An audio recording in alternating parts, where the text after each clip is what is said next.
Hello my guys, ഡൽഹിത്തെ പുറത്തത്തെ food കഴിച്ചിട്ട് വയറിളക്കി ഇങ്ങനെ നടക്കുമ്പോൾ നമ്മൾ ഈ ബോർഡ് ആണ്. പിന്നെ തലങ്ങും വിലങ്ങും നോക്കിയില്ല, ഈ കയറി കണ്ട് ഫുഡ് കഴിച്ചാണ് ഇറങ്ങി. നമ്മൾ ട്രെയിൻ നാളെയാണ്, അതുകൊണ്ട് നമുക്ക് നേരം തന്നെയാണ് പോകണം. അപ്പൊ ഈ അതിന്റെ കടി കയറി കണ്ട് ഓരോ മസാജാണ് ചെയ്യാന്ന് വിചാരിച്ചു. 50 റുപ്യയുടെ മസാജാണ് ഈ കാണുന്നത്. പാല് കൊണ്ട് കണ്ട് 1000-2000 കൊടുക്കണേക്കാളും വെറുതെ. നമ്മൾ ഹെഡ് മസാജാണ് പറഞ്ഞത്. ബായാണെങ്കിൽ മുതോമ്പറൊക്കെ പാടെ തച്ച് പൊളിച്ചു. ആ മസാജ് സ്റ്റോപ്പ് ആയതുകൊണ്ട് ഞാനൊരു ഫേസ് മസാജും പറഞ്ഞു. അത് വേണ്ടിന്നില്ലാന്ന് അയക്കണു. ഏതൊക്കെ ക്രീമൊക്കെ പാടെ കൊടുത്തിട്ടുണ്ട്. നാളെ എന്റെ മോറുണ്ടാവുന്ന ആള് വെളുപ്പം നിൽക്കുന്ന സാധനം കണ്ടിട്ട് ഇന്റെ സാസൊന്നും എന്നെ തലച്ചോറ് തട്ടി വന്നു. ടൈൽസ് മുറിച്ചിട്ട് മിഷീനൊക്കെ എടുത്ത് കണ്ടാ വരുന്നത്. അത് കഴിഞ്ഞ് കണ്ട് നേരം പോകാൻ വേണ്ടിട്ട് നമ്മളൊന്ന് ഓസ്കാസ് വില്ലേജ് അതിന്റെ ഇപ്പുറത്തുള്ള ഒരു പാർക്ക് പോയി കണ്ട് 2 കുട്ടികളുടെ കമ്പനി വെച്ചിട്ട് പോയത്. ഈ പോണത് 2 കപ്പിൾസ് ആണ്. ചെങ്ങായാണെങ്കിലോ തീരെ കയറിങ് കൊടുക്കില്ല. നമുക്ക് കയറിങ് കൊടുക്കണമെന്നുണ്ടായിരുന്നു. പിന്നെ അടി കിട്ടുന്ന കാര്യം ആലോചിച്ച് വേണ്ടാന്ന് വെച്ചു. ഇതിന്റെ ഉള്ളിൽ ഒരു മാനകള പാർക്കാണ്. ഇതിന്റെ ഉള്ളിൽ ചിലയിടത്ത് ക്രിക്കറ്റ് കളികൾ, ചിലയിടത്ത് മറ്റെന്തോ കളികൾ. ഇതൊക്കെ കണ്ടുകാണ്ട് നമ്മൾ വന്ന വഴി മറന്നു. ഇതിന്റെ ഉള്ളിലാണെങ്കിലോ വല്ല നെരിമറ കയറി പെട്ട പോലെ. അവസാനം നമ്മൾ തിരുത്തിരി ദേവി വൈകാട്ട് പറഞ്ഞിട്ട് ഒരു വൈക്കൂടിയാണ് പോണ വയ്ക്കാതെ പുലിമുറിക്കത്തെ ചെരുപ്പിട്ട് കണ്ട ഒരു താത്തണ്ട് പോകും. ഈ 2 പെണ്ണുങ്ങൾ നിൽക്കണപ്പോ നമ്മളൊരു പാട്ടാണ് പാടും.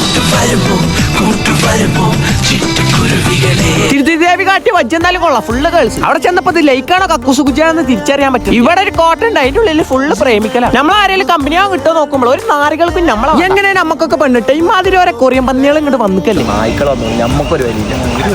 കൊറിയൻ ലുക്ക് ഇന്ത്യയിൽ നിരോധിക്കണം. അത് കഴിഞ്ഞ് കണ്ട് കരിംസിൽ പോയി കണ്ട് ഒരു മട്ടൺ റോൾ വാങ്ങി. സത്യം പറയാലോ കജ്ജിന്ന് നോക്കണം, ഒരു രസം ഉണ്ടാകുന്നില്ല. പിന്നെ അവരുടെ ബട്ടർ റൊട്ടിയും ബട്ടർ ചിക്കനും തിന്നു. അത് അടിപൊളിയായിരുന്നു, ഒന്നും പറയാം. പിന്നെ പോലെ എന്തോ ഒരു കബാബ് ഓടുന്നു, അത് വാണ്ടിന്നില്ല നയിക്കണം.